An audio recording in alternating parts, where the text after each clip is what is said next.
खुलुमबाय नोंथांमोनखौ बयखौबो बरायबाय दिनै 26 अक्ट'बर 2023 बारायजे बिस्थिबार फैदो दिननि खौरांफोरखौ बेखेवनोसै। तामिलनाडु रायजोनि सिंगलपट्टुआव साथाम गथ'फ्रा रेल लामाखौ बारलांनो नागिरनाय समाव रेल गार्डजों सौदावनानै जाब्रबथाय जानानै जायगायावनो जिउ गोमादों आरो बे जाथाया सिंगलपट्टुनि सिङाव थानाय उरापाक्कामनि रेलबादानि साखाथियाव जादोंमोन। थैनाय साथाम गथ'फोरनि मुङा जाबाय सुरेश 15 बोसोर बैसोनि, राबि 10 बोसोर बैसोनि आरो मन्जुनाथ 11 बोसोर बैसोनि। गवालपारा जिल्लानि सिङाव थानाय दलगमायाव हरखाबै कारेन्ट शट जानानै गिथाव बाथाव गंसे नखराव अर खामदों आरो बे गिथाव बाथाव अर खामनायजों गासै गंस्नि नखरफोरा सिलिंखार आरो थेर बेथेर जादों। गिबियाव बे अरा गंसेल' नखराव खामदोंमोन, उनाव अरा साग्लोबलांनानै गासै गंस्नि नखरफोराव खामजोबदों आरो बे जाथायाव गोबां लाख रांनि धोन सम्पतिफोरा सिलिंखार बिलिंखार जादों, नाथाय बे जाथायाव रावनिबो जिउ खहा जायाखै। नगाव जिल्लानि सिङाव थानाय रहा साखाथिनि राजा लामायाव गंसे दाउ लांबाय थानाय गारिया हरखाबै अर खामनायजों गारियाव थानाय दाउफोरा खामजोबदों आरो गारियाव थानाय दाउफोरा थैजोबदों आरो बे गारिया गुवाहाटीनिफ्राय सिलचर फारसे थांगासिनो दंमोन। पुलिसजों बुजानानै फेसबुकआव लाइभ हगारजानायनि उनाव गावखौनो गावनो फोजोबदों। आसामनि देरगावनि सासे सुबुङा पुलिसजों बुजानायनि जाहोनाव गावनि जिउखौ गावनो फोजोबदों। थैनाय सुबुंनि मुङा जाबाय अजय दत्त।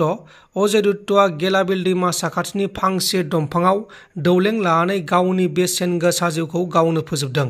अजय दत्तआ विजयादशमी जानाय समाव फालिबाय थानाय समाव नायनो थांदोंमोन आरो नायनो थांनाय समाव लामा ससेयाव बुलायनाय जानायनि जाहोनाव बियो गेजेर ससेयाव हाबदोंमोन बा बुलायनायाव हाबसनदोंमन। बेनि जाहोनावनो पुलिसजों बुजादोंमोन आरो पुलिसजों बुजानाय भिडिअखौ ससियेल मिडियानि गेजेराव सोरबा सुबुङा लाइभ हगारदोंमोन। उनाव बियो जाथायनि उनाव गावखौ फेसबुकआव बुजानायखौ लाइभ नुनायखौ नुनानै गावनि जिउखौ गावनो फोजोबदों। दा बे जाथायनि सायाव नायबिजिरनाया सोलिगासिनो दङ। गथ' सिखाव ओंखारदों, हर गेजेरनि समाव गथ' गोरलैखौ खावनानै लांखुमादों। दरं आरो उदालगुरि सिमनानि साखाथियावनो थानाय कसारी फेटिटुबाव माखासे दुथां सिखावफोरा सासे 41 सान जानाय गथ' गोरलैखौ खावना लांखुमादों। बिमानि बिखानिफ्रायनो गथ'खौ खावना लांखुमादों। हरनि 3 रिंगासोआव खाबु लानानै उन्दुलांबाय थानाय समाव बे जाथायखौ सिखावफोरा खालामदों।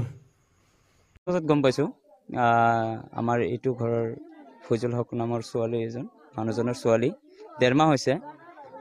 মই শুনা পাইছোঁ ৰাতিপুৱা টোপনিৰ পৰা উঠি কিনে গম পাইছোঁ যেন ইয়াৰ বাচ্চাটো চুৰি কৰি লৈ গৈছে শুনা পাইছোঁ।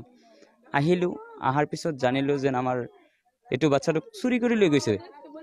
আৰু যিটো ঘৰৰ আগত গাড়ী এখন আছিলে, গাড়ীখন কোনো ধৰিব পৰা নাই, পিছফালে দৌৰি গৈছে। পিছফালে দৌৰি যোৱাৰ পিছত মানে গাড়ীখন ধৰিব পৰা নাই। এলটো 800 আছিলে বোলে, যেনেকুৱা কৈছে মানে ৰাইজে। আমার বাচ্চাটা উড়লে উঠছি, বাচ্চাটা উড়তে না কি আমি বইয়ের মধ্যে আড্ডা থইছি, বাচ্চাটা আমার আচ্ছরে বাচ্চাটা মিশা খালি শ্যামাটা দেখছি, বাচ্চার মানুষ দিই না।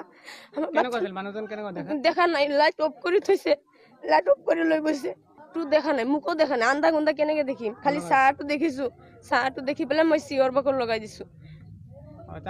তাৰপিছত কি হব, ছবি ওলাইছে বাহিৰত ওলাইছে, ওলাই পেলাই ছবি চিল্লা চিল্লি কৰি আছে বাচ্চাৰ কাৰণে, বাচ্চা মৰুছে।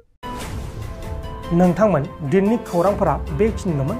बेखिनिसिम नायनायनि थाखाय नोंथांमोननिसिम रोजा रोजा साबायखर। गोजोन्थों। एसेनोसै। जय बर' हारिनि।